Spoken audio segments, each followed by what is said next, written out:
சின்ன சின்ன ஒரு சண்டைகளா போட்டுருந்தாங்க. இப்போ உச்சகட்ட போருக்கே போயிருக்காங்க. மத்தளத்திற்கு 2 பக்கமும் அடின்னு சொல்லுவாங்க. ஆனா பாகிஸ்தானுக்கு எத்தனை பக்கம்னே இல்ல. ஆனா பார்டர் பிரச்சனைன்னு ஒண்ணு நடந்துட்டு இருக்கு. பார்டர்ன்றதை தாண்டி இவங்க ஒரு இஸ்லாமிக் ஸ்டேட்டா அமையணும் அப்படின்றது அங்க உள்ள ஆப்கானிஸ்தான்ல தாலிபான் வந்து ஒரு இஸ்லாமிய ஆட்சியை அங்கே 100% கொண்டு வந்தாங்களோ அதே மாதிரி பாகிஸ்தானுக்குள்ளேயும் 100% ஒரு இஸ்லாமிய ஷரியா பேஸ்ட் ஆட்சியை கொண்டு வரணும்னு அவங்க பிளான் பண்றாங்க. போன ஜூன் மாசமே ஈரானுக்கும் அமெரிக்காவுக்கும் ஒரு பெரிய வார் வந்து வர வேண்டிய ஒரு சூழ்நிலை. ஈரான் 100% இஸ்ரேலுக்கு எதிரான ஒரு நாடு தான். ஆனா இதுல இந்தியா வந்து நியூட்ரலா போறதுனால ஈரான் நம்மள அந்த அளவு அட்டாக் பண்றதுக்கு ரெடியா இல்ல. ஏன்னா இந்தியாவை இவங்க நோண்டாங்கன்னா இந்தியாவுக்கு ஆதரவா இஸ்ரேல் வரும், இஸ்ரேலுக்கு ஆதரவா யூஎஸ் வரும். அப்ப இதுவும் ஒரு இன்னொரு வார் தான் இல்லையா? அப்ப ஈரான் நம்மள நோண்ட மாட்டாங்கன்னு நான் பாக்குறேன்.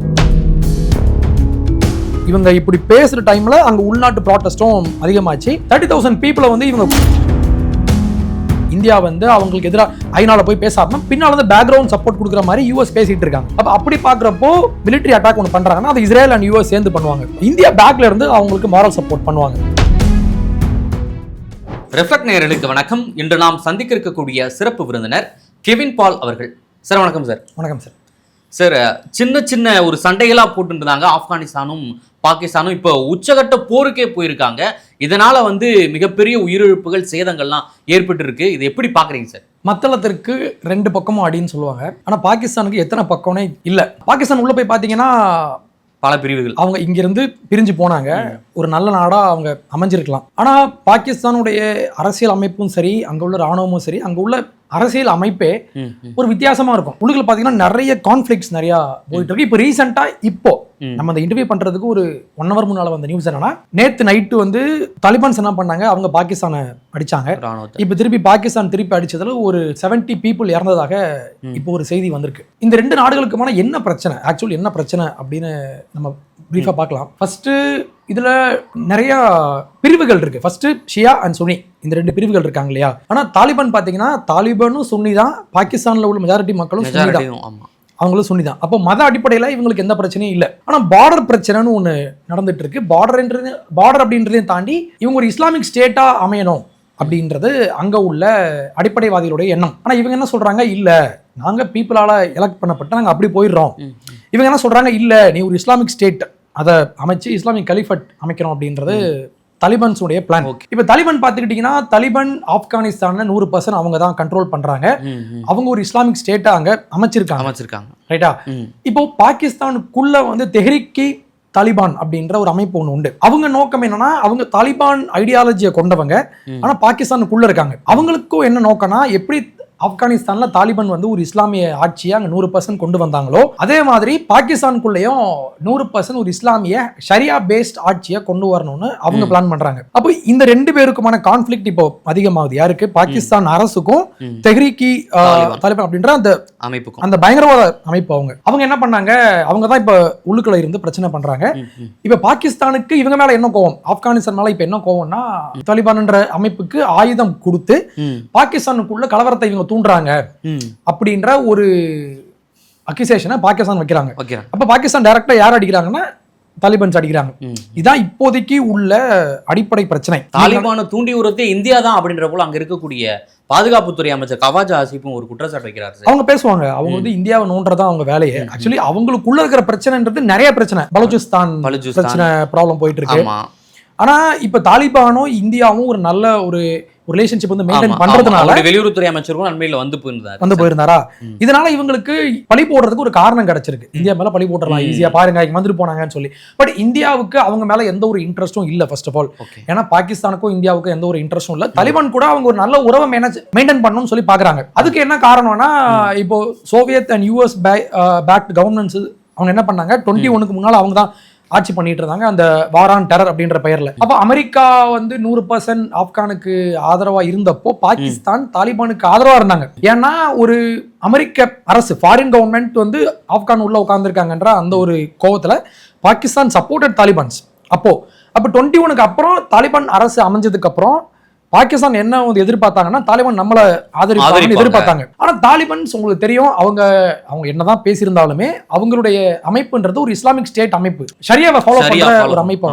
அப்ப அவங்க என்ன பண்ணுவாங்க, அவங்க உள்ளுக்குள்ள இருந்து பாகிஸ்தானுக்குள்ள இருந்து அவங்கள தூண்டி விட்டு, இப்ப பாகிஸ்தானுக்கும் ஆப்கானிஸ்தானுக்கும் ஒரு பார்டர் ஒண்ணு உண்டு, டூரண்ட் லைன் சொல்லுவாங்க, லைன். அந்த லைனை போட்டது வந்து ஒரு வெள்ளக்காரர். இவங்களுக்கு என்ன கோவம்னா, ஒரு வெள்ளக்காரன் இந்த மாதிரி கோடு போட்டு போயிட்டான், அவன் கோடு போட்டதுனால இப்ப நம்ம வந்து ரெண்டா பிரிஞ்சிருக்கோம்.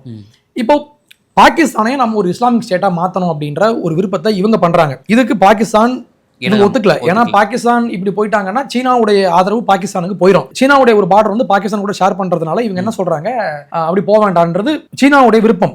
அப்ப சீனாவுடைய விருப்பத்திற்கு இணங்க பாகிஸ்தான் என்ன சொல்றாங்க, இல்ல வேண்டாம் நான் இப்படியே போயிடுறோம்னு சொன்னா இவங்க வந்து இல்ல. அப்ப ரெண்டு பக்கமும் இவங்களுக்கு நல்ல ஒரு அடி விடுறதுக்கான ஒரு சூழ்நிலை போயிட்டு இருக்கு. ஈரானுக்கும் இங்க அமெரிக்காவுக்கும் ரொம்ப ஒரு போர் இருக்கு. அதே போல அவங்க ஈரான் வந்து இஸ்ரேலுக்கும் ஒரு அகைன்ஸ்டா தான் இருக்காங்க. இப்படி இருக்கிற சூழல்ல வந்து ஏன் பிரதமர் மோடி போறாரு, அவருடைய ஆபத்து ஏற்பட வாய்ப்பு இருக்குமே அப்படின்னு போல ஒரு விமர்சனம் வருது. அது எப்படி பாக்குறீங்க? இந்த அளவுக்கு உயிரை பணயம் வச்சு அவருக்கு போகிறதுக்கான காரணம்? இந்தியாவை பொறுத்த வரைக்கும் எப்பவுமே அவங்க மிடில் ஈஸ்ட் அஃபேரை பொறுத்த வரைக்கும் அவங்க நியூட்ரலா தான் இருந்திருக்காங்க. அவங்க வந்து அவ்வளவு ஈஸியா சைடு வந்து நம்ம எடுக்க மாட்டோம். இங்க எங்க இப்ப ஈரான் கேஸ் பாத்தீங்கன்னா இந்தியா 100% ஈரானுக்கு எதிர்ப்பாவும் இல்ல, 100% அகேன்ஸ்டாவும் இல்ல. ஆனா அமெரிக்கா என்ன சொல்றாங்கன்னா, நீ ஒரு ஸ்டாண்ட் எடுன்னு சொல்றாங்க. பட் நம்ம என்ன பண்றோம், அப்படிலாம் வேண்டாம், எனக்கு நியூட்ரலா போயிடணும்னு நம்ம வந்து யோசிக்கிறோம் இல்லையா?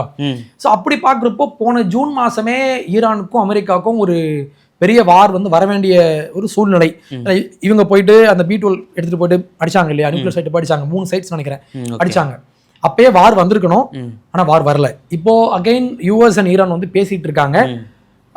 அதே நேரம் வந்து ஈரானுக்குள்ள இப்ப நிறைய ப்ராட்டஸ்ட்லாம் போயிட்டு இருக்கு. இந்த ப்ராட்டஸ்ட்டுக்கு அமெரிக்கா ஆதரவா இருக்காங்க அப்படின்ற ஒரு பேச்சு வந்து பேசுறாங்க. இவங்க இன்டெரக்டா பண்றாங்க. ஃபார் எக்ஸாம்பிள் இன்டெரக்ட் இந்த சென்ஸ், மஸ்க் என்ன பண்றாரு, நெட்வொர்க் அவங்களுக்கு ப்ரொவைட் பண்றாரு. ஏன்னா இவங்க வந்து வைஃபை ஃபுல்லா அணைச்சு வச்சிட்டாங்க. அப்போ மஸ்க் என்ன பண்றாரு, இவருடைய சப்போர்ட்டை இவர் ஆஃபர் பண்றாரு. டைரக்டா வயர்ட் கனெக்ஷன் இல்லாம த்ரூ சேட்டலைட் இப்பெல்லாம் பண்ணிட்டு இருக்காங்களா. அப்ப மஸ்க் வந்து கண்டிப்பா ட்ரம்பனுடைய ஆதரவாளர் தான். அப்ப இவர் ஈரானுக்கு ஆதரவா போறாருன்னு தான் நம்ம பார்க்க முடியும். இப்போ இந்த வார் வந்து ஒரு 100% அவங்களுக்கு எதிராக இப்போ ஈரான் வெர்சஸ் யூஎஸ்ன்னு மாறிச்சுன்னா இந்தியா ஒரு ஸ்டாண்ட் எடுத்தே ஆகணும் அப்படின்ற ஒரு கண்டிஷன் வரும் இல்லையா? என்ன கேட்டீங்கன்னா அவங்க நியூட்ரலா போயிறது பெட்டர்ன்னு நான் நினைக்கிறேன். நியூட்ரலா போவாங்கன்னு நான் பாக்குறேன். அப்போ இப்போ இந்தியா பிரதமர் அங்கே போனது இந்தியாவிற்கான economy plus defence plus Jio politics, இந்த மூணையும் நம்ம சேர்த்து வச்சு பார்க்கணும். அப்போ இந்த பிரச்சனையை ஈரான் 100% இஸ்ரேலுக்கு எதிரான ஒரு நாடு தான். ஆனா இதுல இந்தியா வந்து நியூட்ரலா போறதுனால ஈரான் நம்மளை அந்த அளவு அட்டாக் பண்றதுக்கு ரெடியா இல்லை. ஏன்னா இந்தியாவை இவங்க நோண்டாங்கன்னா இந்தியாவுக்கு ஆதரவா இஸ்ரேல் வரும், இஸ்ரேலுக்கு ஆதரவா யூஎஸ் வரும். அப்ப இதுவும் இன்னொரு வார் தான் இல்லையா? அப்ப ஈரான் நம்மள நோண்ட மாட்டாங்கன்னு நான் பாக்குறேன். சரி, இப்போ அந்த அயன் டோம் ஒப்பந்தம்னு சொல்லிட்டு ஒன்று போட்டிருக்காங்க. அது ஏற்கனவே வந்து ஃபெயிலியர் மாடல் தான் அப்படின்ற போல சொல்றாங்க. அப்போ பட் திருப்பியும் ஏன் அந்த அயன் டோம் ஒப்பந்தம் வந்து ஏன் போட்டிருக்காங்க? அயன் டோம் பொறுத்த வரைக்கும் அது ஃபெயில்டு மாடல்ன்றது உண்மை. ஏன்னா அதோட காஸ்ட் வந்து ரொம்ப அதிகம். இப்போ ஒரு $100 நீங்க ஒரு ராக்கெட் எடுத்து பாலஸ்தீன் வந்து நீங்க வந்து எரிஞ்சிங்கன்னா அதை கவுண்டர் பண்ணி ஃபயர் பண்ற அந்த ராக்கெட்டுடைய அந்த அயன் டோமுடைய காஸ்ட் வந்து நியர் 10 times மோர். அப்ப இது லாங் டேர்ம்ல பாத்தீங்கன்னா இது இஸ்ரேலுக்கு பெரிய லாஸ் தான். அப்ப அயன் டோம் வந்து ஒரு ஃபெயில்டு மாடல்னா உண்மை. இவங்க எக்ஸ்பெரிமெண்ட் பண்ணாங்க, அது ஒர்க் அவுட் ஆகல. ஆனா வேற வழி இல்லை. ஏன்னா இப்ப ஹமாஸ் வந்து அவங்க போர் ஒப்பந்தம் போட்டுட்டு போயாச்சு, 10 மாசம் ஆயிருச்சு. 10 மாசமா அமைதியா போயிட்டு இருக்காங்க. ஆனா இப்ப ஹமாஸ் பாத்தீங்கன்னா அவங்க ஒரு அமைதி மார்க்கம்லாம் இல்ல, அவங்க திருப்பி வருவாங்க தான் நான் பாக்குறேன். It's a matter of time. எப்ப வரும் யாருக்கும் தெரியாது, அவங்க எப்பனாலும் அடிப்பாங்க. அப்படி இருக்கிறப்போ இஸ்ரேலுக்கு ஒரு லாங் டர்மா ஒரு பெர்மனண்டா ஒரு தீர்வு ஒண்ணு வேணும். அப்போ அயன் டோம் நம்ம வேற மாதிரி பார்க்கலாமா, இன்னும் நம்ம அதை அப்கிரேட் பண்ணலாமான்னு இவங்க யோசிக்கிறாங்க. சோ அந்த வகையில பாக்குறப்போ அதை இன்னும் அதை முன்னெடுத்து கொண்டு போகணும் தான் நான் பாக்குறேன். சரி, இப்போ ஈரான் அமெரிக்கா மோதல் விவகாரம் குறித்தும் நெத்தனியாகவும் பிரதமர் மோடியும் விவாதிச்சிருக்கிறதா சொல்லப்படுது. என்ன மாதிரியான விவாதம் வந்து பேசியிருக்காங்க? ஸோ போர் வந்து இவங்க 2 பேருக்கான இடையில இருக்கிற போர் எட்டப்படுமா, முடிவுக்கு வந்துருச்சுன்னு எடுத்துக்கலாமா நம்ம? ஏன்னா இப்பதான் போன மாசம் வெனிசுவேலா மேல இவர் அட்டாக் பண்ணி அவரை தூக்குனாரு. ஆமா, நைஜீரியா மேல அடிக்கிறேன்னு சொல்லி பேசிட்டு இருந்தாரு. அப்ப இந்த சிச்சுவேஷன்ல இந்த கான்டெக்ட்ல பாக்குறப்போ ஈரான் மேலே இவர் அடிக்கிறதுக்கான வாய்ப்பு அதிகம்னு சொல்லி பேசிட்டு இருந்தாங்க.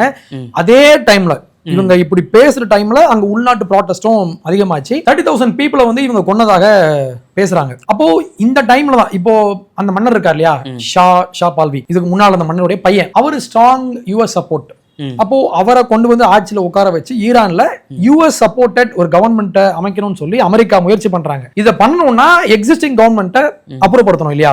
இதுக்கு இவங்க யாரெல்லாம் ஒன்னா சேர்க்கணும்னு சொல்லி இவங்க பேசிட்டு இருக்காங்க யூஎஸ் சைட்ல இருந்து. அதுல இந்தியாவும் இன்க்ளூடட் தான் நான் பாக்குறேன். ஓகேவா? as a moral supporter India வந்து அவங்களுக்கு எதிராக ஐநால போய் பேசாம பின்னால வந்து பேக்ரவுண்ட் சப்போர்ட் கொடுக்குற மாதிரி யூஎஸ் பேசிட்டு இருக்காங்க. அப்ப அப்படி பாக்குறப்போ மிலிட்டரி அட்டாக் ஒன்று பண்றாங்கன்னா அது இஸ்ரேல் அண்ட் யூஎஸ் சேர்ந்து பண்ணுவாங்க. இந்தியா பேக்ல இருந்து அவங்களுக்கு மாரல் சப்போர்ட் பண்ணுவாங்க. அப்போ இந்த மாரல் சப்போர்ட் எல்லாத்தையும் அதை கன்சால்டேட் பண்ற வேலையை இப்போ இவங்க பேசியிருப்பாங்கன்னு நான் அசியூம் பண்றேன். ஏன்னா இப்படிதான் பேசிட்டு இருந்தாங்க. ரொம்ப நாளா இந்த பேச்சுவார்த்தை வந்து நடந்துட்டு தான் இருக்கு. அப்போ ஒருவேளை யூஎஸ் அவங்க ஈரான் மேல ஒரு ஃபுல் ப்ளோன் வார் ஒன்று டிக்ளேர் பண்ணி ஒரு பிரச்சனை ஆயிடுச்சுன்னா இந்தியா வந்து அமெரிக்கா சார்பாக பிளஸ் இஸ்ரேல் சார்பாக போவாங்கன்னு தான் நான் பார்க்குறேன். மிக்க நன்றி சார். நேரில் வந்து பல்வேறு தகவலை எங்களுடன் பகிர்ந்தமைக்கு நன்றி சார். Thank you sir.